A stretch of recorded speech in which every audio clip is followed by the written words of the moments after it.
Bonjour YouTube, je suis Sébastien et j'ai fait l'erreur d'acheter un outil multifonction Steiner 300 watts filière.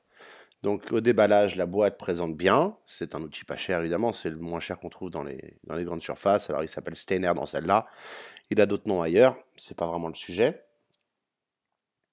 Quand on l'ouvre, c'est emballé un petit peu en vrac, mais c'est pas grave, on trouve le triangle sur lequel se scratch du papier abrasif, l'outil en tant que tel avec un long fil, ce qui est plutôt une bonne surprise, un outil de découpe et un outil pour euh, soulever de la peinture, ou du papier peint, ou quel que soit l'outil que vous choisirez, enfin le support que vous choisirez. Et une clé Allen carrée, ça n'a pas de sens, pour fixer les différents outils sur la tête. Jusque-là, ça se présente plutôt bien, on est plutôt content du résultat, même si les outils ne sont pas de la première qualité, le métal utilisé pour faire la forme qui le tient en place sur la tête est plutôt fin et ne présage pas d'une longue durée de vie.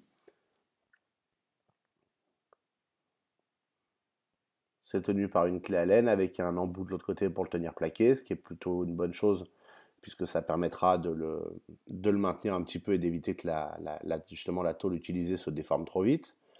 On va utiliser l'outil de découpe puisque c'est ce pourquoi je l'ai acheté. C'est un besoin très ponctuel et particulier, mais il n'y avait pas d'autre outil pour faire ça. Chaque outil a son intérêt et celui-là permet de couper dans des endroits où il n'est pas forcément facile d'amener autre chose. Et certainement pas une disqueuse ou une scie. À remettre, c'est un petit peu laborieux puisque rien ne tient l'outil en place pendant qu'on doit revisser. Donc il faut s'assurer à ce qu'il soit bien aligné sur les trous, les pics soient alignés sur les trous. Et à la fin, il faut le serrer avec la clé. Ça, c'est plutôt facile. Et une fois qu'il est branché, on va sacrifier ce petit bout de tasseau pour notre premier essai. Comme vous le voyez, il y a un réglage de la vitesse derrière et il y a un bouton on-off qui reste en place quand on l'active, ce qui est nécessaire pour ce genre d'outil.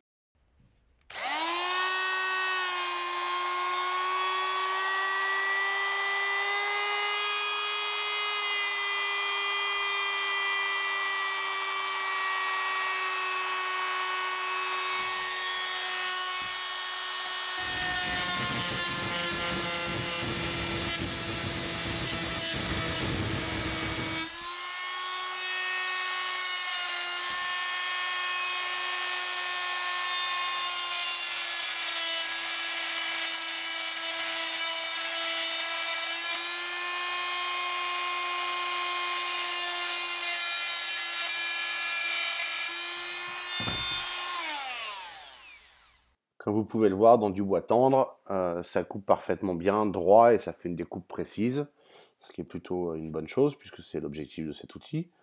Euh, on gagnerait à avoir une lame un peu plus rigide pour des découpes un peu plus efficaces, mais c'est pas grave. Et si on met la tête ponceuse dessus, voilà, ils fournissent du papier pour commencer, mais il n'y en aura pas assez pour un usage durable. Donc il vous faudra acheter des packs de différents grains. La tête se monte aussi simplement et peut-être même plus simplement que l'outil de découpe puisqu'elle est relativement équilibrée. Et le papier se scratch correctement. Ils fournissent différents grains, ce qui vous permettra un usage immédiat de la ponceuse puisque vous pourrez tout de suite commencer ce que vous avez à faire avec. En essayant un peu plus, je me suis aperçu que le scratch n'était pas extrêmement robuste, donc il faudra parfois le remettre en place.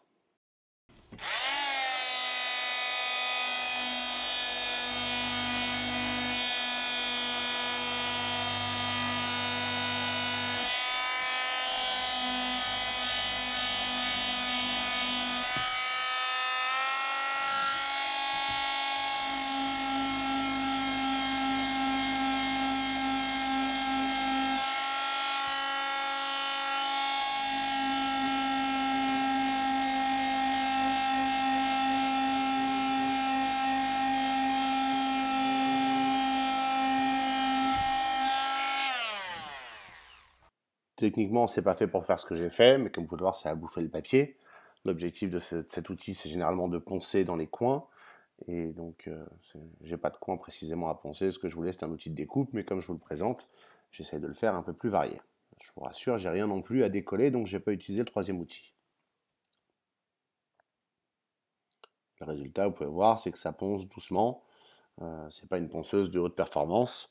Je pense qu'un outil plus sérieux avec des accessoires plus solides serait sans doute plus efficace. Jusque-là, j'étais plutôt content de mon achat. Manque de bol, après avoir ensuite effectué deux découpes dans de l'OSB et pas des grandes découpes, hein, on parle de peut-être 5 cm de ligne.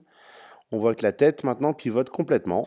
Elle résiste à peine, ce qui fait que ça ne coupe plus rien, puisque normalement la tête devrait être rigide avec le moteur pour que les vibrations aient un impact et fassent le mouvement de découpe. Donc maintenant, je vais pouvoir tester la garantie Steiner.